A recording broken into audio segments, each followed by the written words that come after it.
Hi and welcome. I'm John and this is Unique Wargames Arraign. Guys, welcome back. For everyone that's new, this is a Let's Build video. What are Let's Build videos and what are they all about? Well, Let's Build video, I take a model kit and I'll show you guys how to put it together. In the event of things being numbered one way on the sprue but different in the instructions, I'll let you guys know. If there's any areas concerned like chains or piping or anything small like that, you have to be careful of taking off. It's a visual way to help you guys out. If you're interested in models for an army that you have or that you want to start to get, but you're not sure how accessible these models are to build, this is a visual way to show you that every model is easy to build, no matter how old you are or your skill level of building. It's all easy to build. Okay, if you suffer dyslexia or just struggle with instructions in general, or if the instructions make no sense or difficult to follow, like the Chaos Land Raider that I built recently, again, this is a visual way to help you guys out. So for all my regulars here, guys, I would love, thank you very much. I'll see you in a second.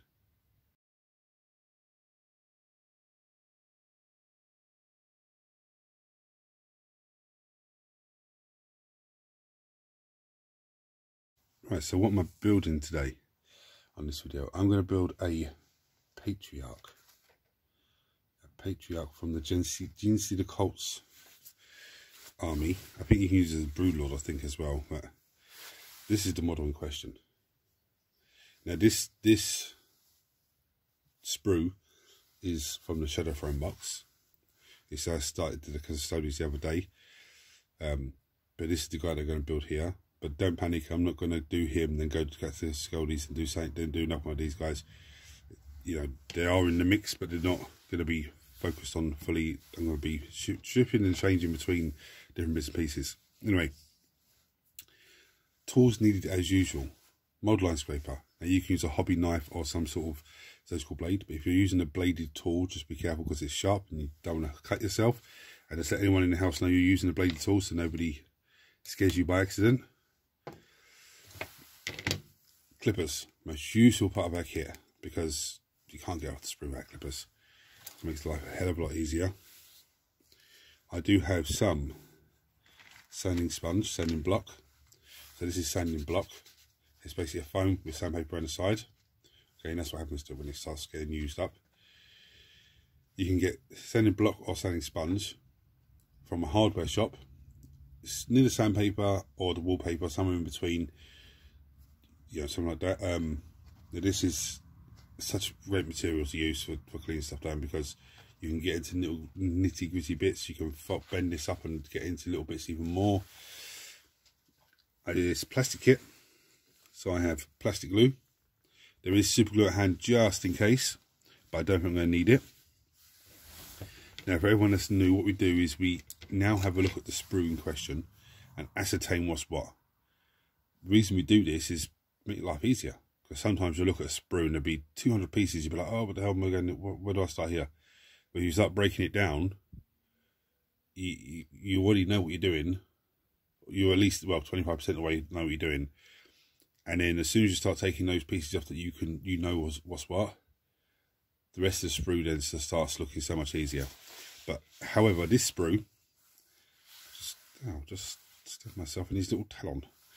This sprue has different models on it. Okay, so we're going to ignore these guys for now. This is what we're focusing on. With that said, there are a couple of little familiars here that we will put together as well. But for the minute, this is what we're looking at. So there's the Patriarch's body. I can see arms, talons, foot, another arm. I can see his leg attached to the piping. I can see the other side of the piping. So just looking at it straight off, that looks very, very simple. Very, very simple to build and to do. Looking at this, I think the familiars are going to give us more problems than this, in all honesty. One thing you can see as well, you can see holes, you can see pins. Because someone said to me, what do you mean by holes and pins? So the hole and the pin, I can actually already see that because these two are the same shapes, the pins will go into the holes. But we'll cross that when we get closer to it. So the first pieces needed, actually, funny enough, are those two pieces. So I'm going to snip them off, clean them down, and show you how they go together. Right, funnily enough, as I was saying, this is the first, the first piece. Pins and holes. So there's pins, there's holes, there's slotting each other. Now, one thing I keep making a mistake with, and I should tell you, I'll tell you guys this, but then I'll end up doing the same mistake again on camera. When you got pins and holes, put the glue where the holes are, because if you put it on where the pins are, the plastic glue will start to melt the pins away. I'll say it to you now, but I'll end up doing it this video or the next video or something like that, and you'll be like, oh, hold on, you said. So I do the same mistake, but they say it just goes straight in there like so. A little pinch together. Now you'll have a little join line. So what you want to do is take the glue, don't squeeze any out, just rub the excess off the nip off the end of the needle. And if you have to get some out because there's none, then just gentle squeeze. All you want to do is smear that join line so that it gets rid of it. Now, don't worry about that piece there. And don't worry about that piece in the middle there, because there's a plate to go on top of that. That's that piece done. Nice. So the next piece needed actually is the piece I'm talking about, which is number 3, which is this piece. Sorry, I should have told you. I didn't tell you numbers of those two pieces because those two pieces were just very distinctive. But number 3 is what we need now. This piece here. I'm going to snip it, clean it, show you how it goes on. Right, so that just slots in there. Okay. But there is a specific way. You see there's a little line in the middle there. That's what the join line is. So it just goes on like so. So I'm going to get some glue on that and glue it into place. And come back for the next piece. Right, so actually the next piece is to glue them into the base. So I put some glue or plastic glue on there. And I'm going to glue them over to the side here. Like so.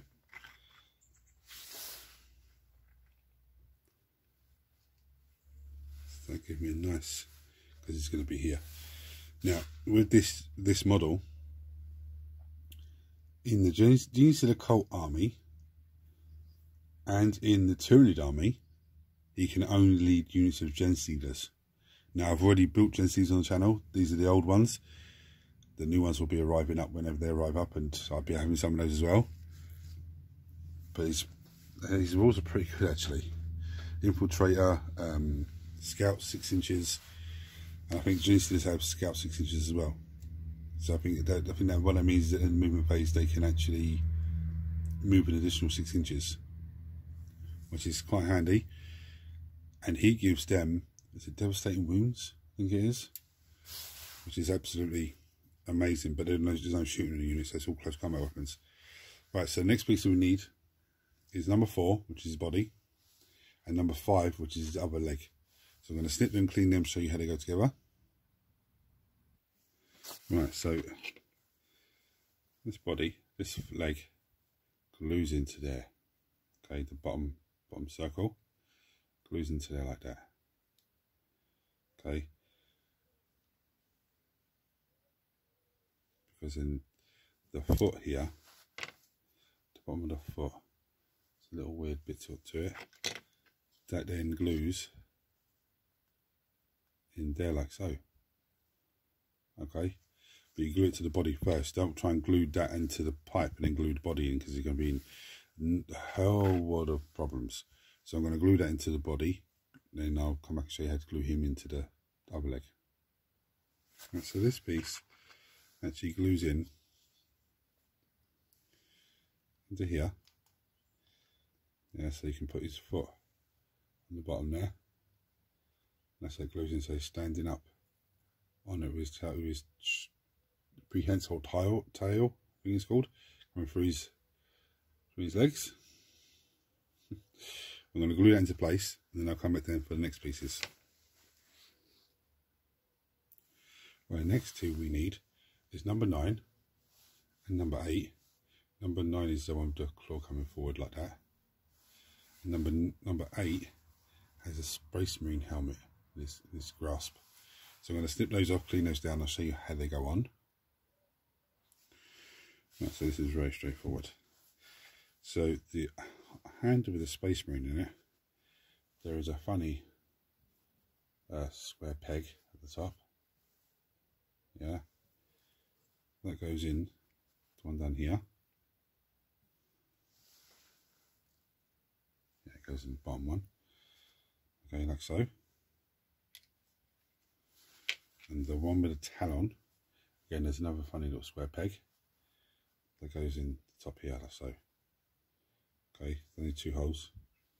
So I'm going to glue those into place and then come back to the next pieces.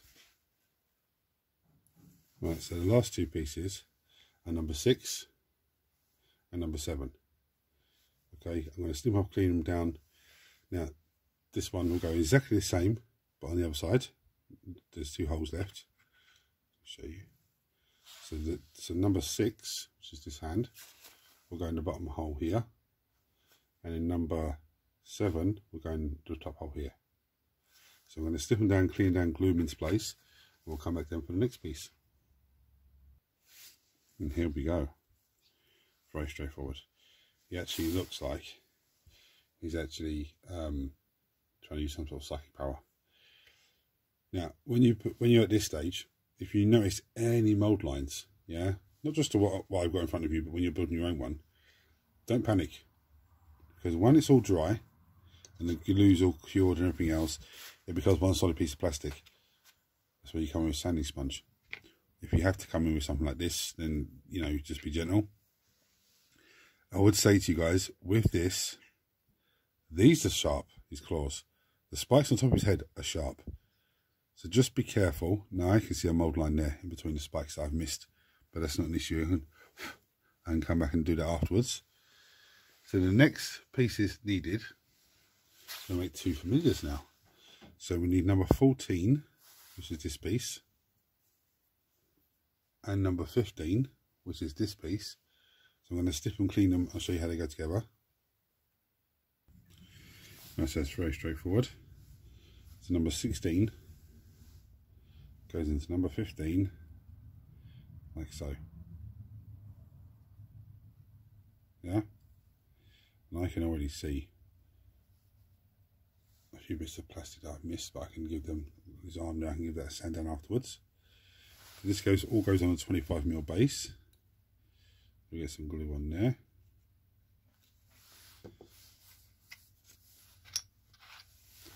And put them on his 25mm base. So he's ready. The next thing that we need for that model is number 16, which is this one here. So we took these 2. This is the next piece for it. I'm going to snip it, clean it, show you how it goes on.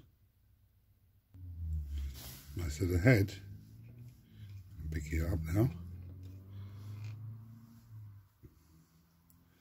There's a little hole in the back there, and on the head, this piece, there's a little neck sticking out. So that basically just goes on there like so. And then we have a little familiar. You can see that tongue. I missed a piece of the tongue, but that's not the end of the world because I can get it afterwards. So the other familiar then, we need numbers 17 and 18 and number 19. I'm going to snip those 3 pieces off and I'll show you how they all go together. And we need another 25mm base for him as well. And again, this goes very straightforward. So you take this piece, which is number 17, you take number 18, and that just slides in there. Okay. You see there's the mould lines I missed. And then again, you take the little bit on top of the head there, on the top of his neck, sorry, and the head, I'll beat the head up. There's a little hole in the back there that just sits on top of him there. Get it on properly, there we go. No, there we go, yeah. So now we have a second familiar. You can see, look at I missed the bit there. Birds bouncing across the roof. And I missed a little bit of sprue there, but it's not a big issue because, like I said, at the end of when it's all dry, I can then just come along and just give a quick sand down and quick tidy up. 25mm base. I've seen another bit I've missed, it's just under the arm there. dirty mould line I've missed. Doesn't matter. Again, this is a little familiar. It's nothing really, you're not really going to notice. This is just a token, basically. Yeah, there's no attacks, wounds, or anything like that in the game. It's just a token, just to, when you use a certain ability, you have to take one away. But I'm going to glue him on and come out for final thoughts. Right, so I'm very happy with this model. It's absolutely a brilliant sculpt. Absolutely really amazing sculpt. I didn't, oh look at the tongue. I missed that piece on the tongue. Are you joking me? I'm not going to take anything to that tongue, so I'm going to take a bit of plastic glue and just dab it on. Melt that down. So I know my main man, was trying to take that off and damage the tongue. So I'm not going to do the same thing. In terms of difficulty for this model, I'd probably give it a 2. I'd maybe push it to a 3, only because of mould lines and how sharp these are. It's difficult to hold him properly and without feeling the sharpness of the spikes. But that's not a big issue. I'm glad he's done. Can't wait to get him painted up. It's the start of the Genestealer cults. He's a Patriarch in the Genestealer cults, but in the Tyranid army you can use him as a Broodlord. He has the same sort of rules, but I think in the Tyranid army his psychic ability does something in the combat phase. I think it makes enemies -1 to hit, I think it is. Something like that. The enemies are -1 to hit him or his unit. But he still gives you can only lead Genestealers in both armies, and he still gives them all lethal hits, which, if I'm not mistaken, they're devastating wounds, I think it is, sorry. I think it's devastating wounds. So any rolls with a 6 to roll into wounds are mortal wounds. Lethal hits is when you roll to hit, and rolls with a 6 automatic wound. But I think it's devastating wounds they have. If I'm wrong, someone check it below. I just haven't got the app in front of me to look at it. But yeah, it's a good unit. Him leading the unit of 10 Genestealers with Infiltrate and Scout. Infiltrate means they can set up anyone on the table as long as they're 9 inches away from the enemy. At the end of the movement phase, they can move 6 inches forward as well. So it's just pretty good. But anyway, guys, if you're not subscribed to the channel, hit the subscribe button. It costs you absolutely nothing. Helps the channel out in a massive way. Turn your notifications on so you don't miss anything. Everyone smash the thumbs up button. That triggers YouTube to share this video on more and more people and help this growing community just grow, so much more. Any comments or questions or anything, just chuck them below, guys. Until next time, take it easy, guys.